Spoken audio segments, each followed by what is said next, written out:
And welcome once again to Flashpoints. I'm Bob Orr. Joining me is Juan Zarate. He's our national security analyst. Juan, good to see you as always. Bob, great seeing you. So the president has pledged, along with other partners, to degrade and destroy ISIS. But to do this, he has to win not only the military battle, he's got to win the narrative, and he needs help on all fronts. How is this coalition coming together? Well, it's coming together slowly but surely, I think. You have to build the will and the capacity to do this. And part of that challenge is determining what each of the partners in that coalition can actually contribute. You also have some very key partners that have to play a pivotal role. And in this regard, you look to Turkey. Turkey, obviously, bordering the regions at play, a major NATO ally, the second largest NATO force among the NATO partners.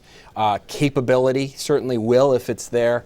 But the question is, and this is where Turkey's a bit of a wild card, are they going to invest themselves in a real long-term battle against this group?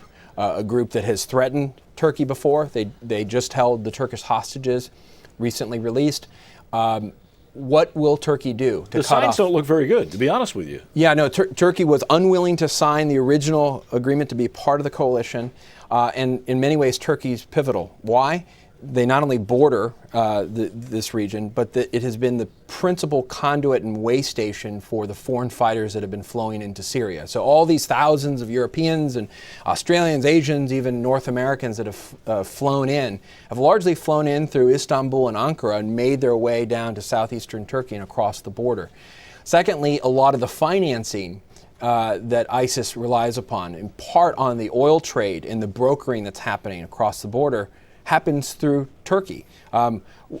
Folks that I work with, researchers, have been in the region and have seen these miles long worth of truck convoys going in and out of Turkey with oil tankers. And so the question is Turkey willing to shut down the flows of foreign fighters? There's some indications they might be. And secondly, are they willing to shut down the economy that ISIL has relied upon to survive? In winning the narrative, how important is it we have partners like Saudi Arabia so that we can push this fight ahead without it looking like an attack on the Muslim world? Absolutely critical, and you've heard from the president an articulation of this narrative. In his radio address this past weekend, he talked about the need to portray this and to also see it as a fight of the world against ISIS. President Bush used to call al-Qaeda the enemies of humanity, right? And so it's very important to portray it that way, and in that regard, important to have, in particular, Sunni Arab states on side and contributing in that fight. That way, it doesn't feed into the narrative that ISIS and al-Qaeda related groups use, which is that the West is at war with Islam, that this is really a nouveau crusade against Islamic aspirations. Instead, these guys need to be seen as outlaws and barbarians being fought by the entire world, in particular those who are supposed to be their core constituency, Sunni Arabs. And as we wrap up, what is your sense of how strong the commitment is with these partners? I mean, they've signed on, but there's a way to kind of sign on and put your name on it, and then there's a way to be fully vested. Right. I think it depends on what theater you're talking about. If you're talking about the ability to push ISIL out of Iraq, I think there's commitment with the forces that matter there, the Iraqis, the Peshmerga, the Kurds, likely support from the Arab states. If you're talking about cutting off financing, I think you're going to start seeing more and more support around the steps that requires. But when you talk about Syria, that's where it gets dicey.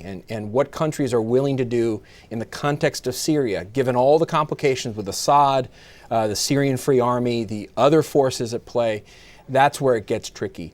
So at the end of the day, I would look to see what Turkey does, because Turkey's pivotal here, and they really are a wild card in this equation. If they're in on this and in a very forceful and powerful way, this is going to be a successful venture. If they're not, it's going to be much more difficult. Obviously one to watch. Juan, thanks as always. Thank you, Bob. And thanks to you for watching Flashpoints. I'm Bob Orr. We'll see you next time.